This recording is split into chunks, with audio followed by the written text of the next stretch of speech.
안녕하세요.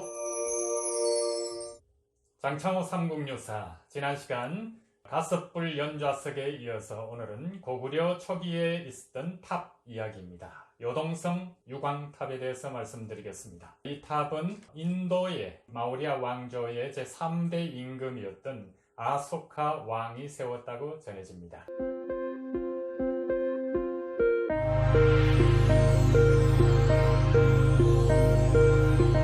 고구려 초기에 요동성에 유광탑이 있었다고 합니다. 이 유광은 인도의 아소카 왕을 이르는 이름입니다. 아유왕이라고도 합니다. 아소카 왕은 불교를 국교로 삼은 마우리아 왕조의 제3대 임금으로서 원래 아버지 빈두사라 왕이 죽자 형제가 무척이나 많았는데 99이나 되는 형제들을 모두 죽이고 임금이 된 무자비함 살인마 임금이었습니다.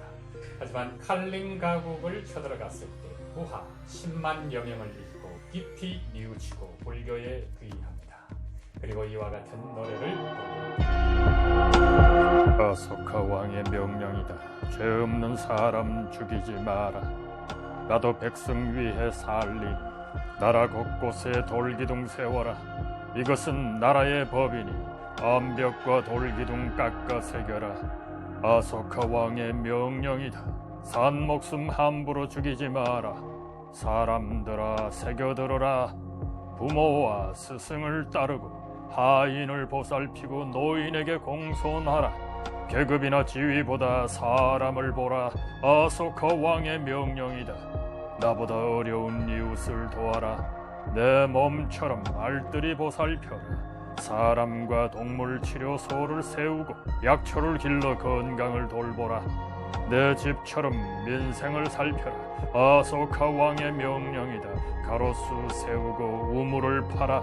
쉼터와 샘터 만들어 사람과 동물이 쉬어가게끔 하라. 목숨은 있는 그대로 고귀하니 뜻하지 않게 죄 지은 사람이 있다면 그 사람을 지금 풀어주어라.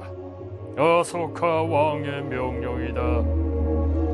아소카 왕은 이웃나라 부처의 법을 따르도록 포교사를 보냅니다. 왕자 마힌다를 스리랑카에 보내고 딸을 왕비로 혼인을 시키게 됩니다.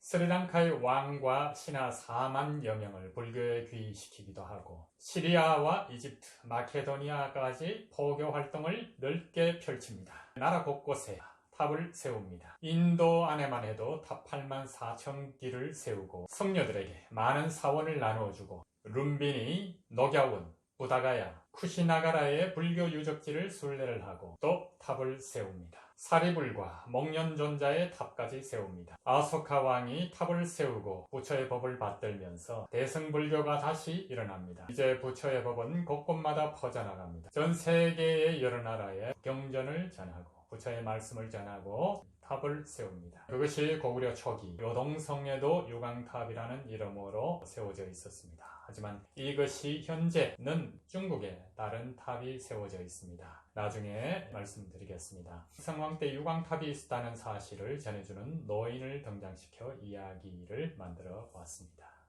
왜 날 불렀어? 옛날 이야기를 듣고 싶어서. 요즘 사람이 옛날 이야기 좋아할까? 재밌게만 해준다면. 젊은 것들은 재미만 찾아. 이야기가 꼭 재밌어야 할 까닭이 뭐가 있어? 재미없는 이야기를 들을 까닭은 그봐 툭하면 말대꾸. 기왕이면 재미가 있어야지. 재미있건 없건 잘 들어. 옛날 고구려에 성왕이 살았지. 성왕은 백제왕인데 더 들어봐. 고구려에도 성왕이 있었어. 고구려의 동명성왕. 자세한 건 우리 할아버지한테 물어봐. 난 들은 그대로 말할 뿐이야. 그냥 성왕으로 하면 안 돼. 고구려에 동명성왕 말고 성왕자가 붙은 왕이 있나? 듣기만 하라니까. 목소리 좀 줄여. 알았으니 잔소리 그만해. 그 성왕이 국경을 돌다가 요동성에 이르렀는데 오색 구름이 땅을 덮자 구름 속으로 가서 살폈겠다. 사람이 구름 속으로 구름 밑에서 그랬더니 웬 중이 지팡이를 짚고 서 있더래 꼼짝도 않고. 근데 성왕과 고구려 신하들이 가까이 가면 탑은 사라지고 또다시 가까이 가면 탑이 사라지는 이 신이한 모습이 연출되는 것이었습니다. 성왕은 아무래도 저거는 신하들은 귀신이라고 이야기하지만 귀신의 현상이 아니라 스님과 탑이라고 확신을 하게 됩니다. 하지만 또 가까이 가서 구경하려고 치면 스님과 탑은 이내 사라지고 맙니다. 결국에 멍하니 서서 이 탑의 신묘한 출현에 대해서 성왕이 노래를 합니다. 고구려 신하도 함께 노래를 부릅니다. 멀리서 보면 나타나고 가까이서 보면 사라지는 눈앞에 있던 승려와 탑은 과연 어디로 갔을까? 하늘로 솟아날 리 없고 땅으로 꺼졌을 리 없고, 아니 꺼졌을지도 몰라.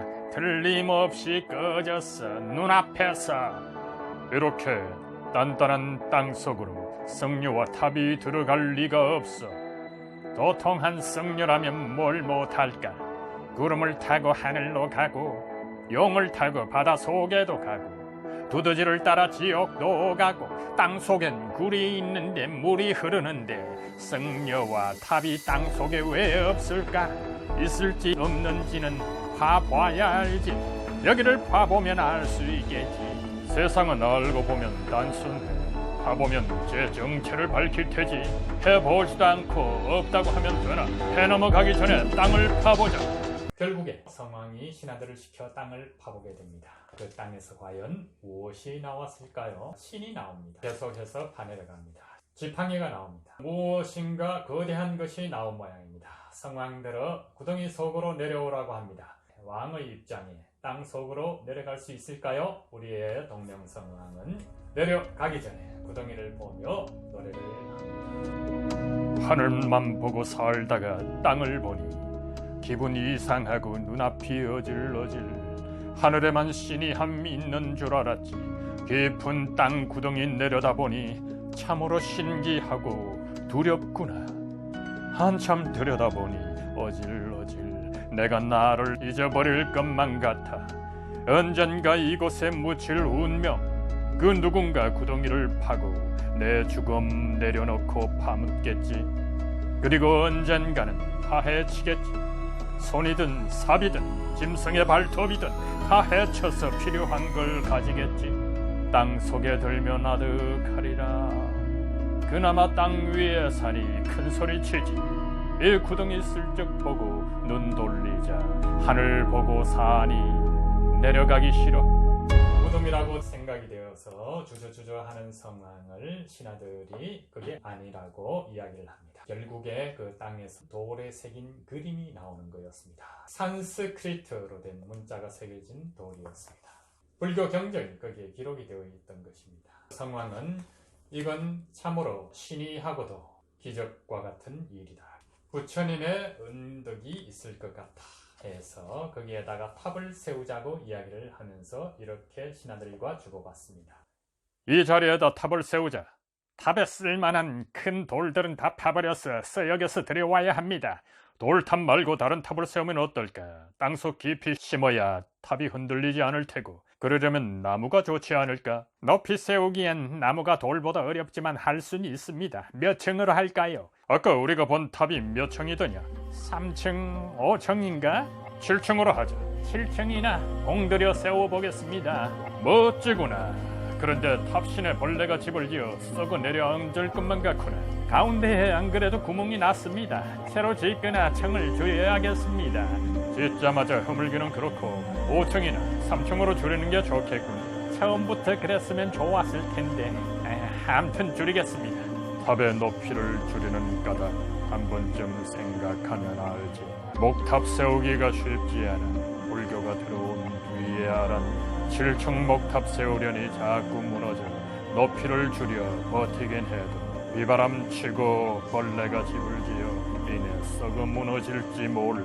공든 탑이 무너지면 안 돼. 세울 때 그 마음도 무너지니까 욕심 줄여 적당한 높이로 세워야지. 우리가 탑을 줄이는 까닭은 욕심을 내 높이 세우면 무너지고 탑이 서야 공덕을 받을 테니까.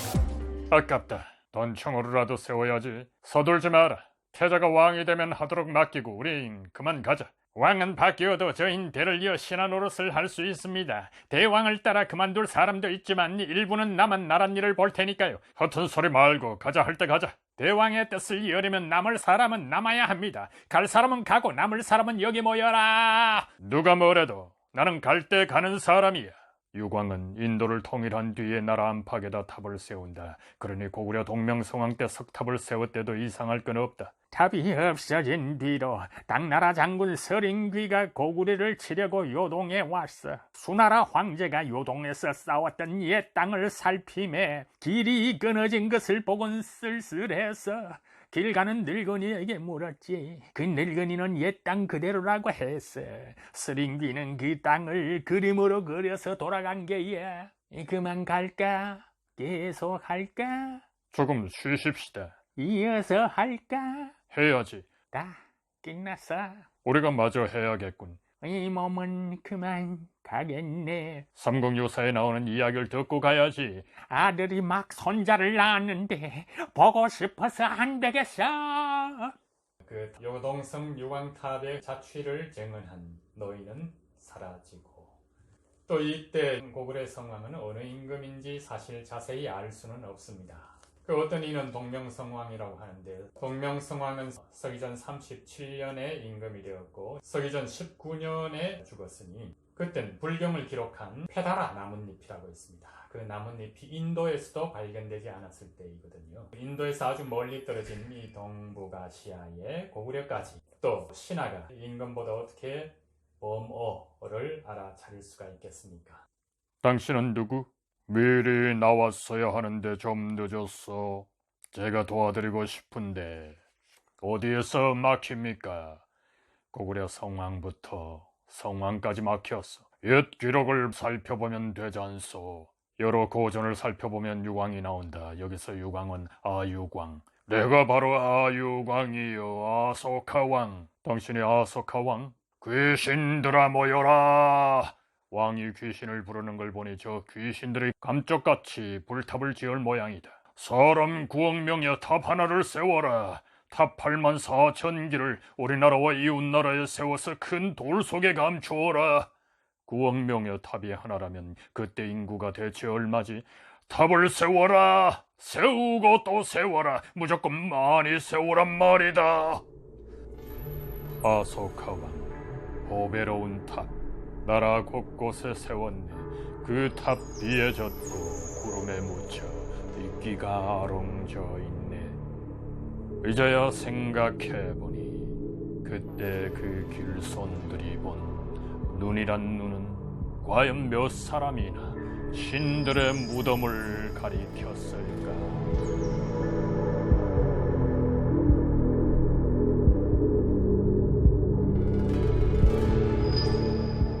이곳에 현재는 중국의 다른 탑이 들어서 있습니다. 요동성 유광탑 위에 세웠다는 설도 있고, 그 자리에 그것을 파내고 거기에다가 세웠다는 설이 있습니다. 바로 백탑입니다.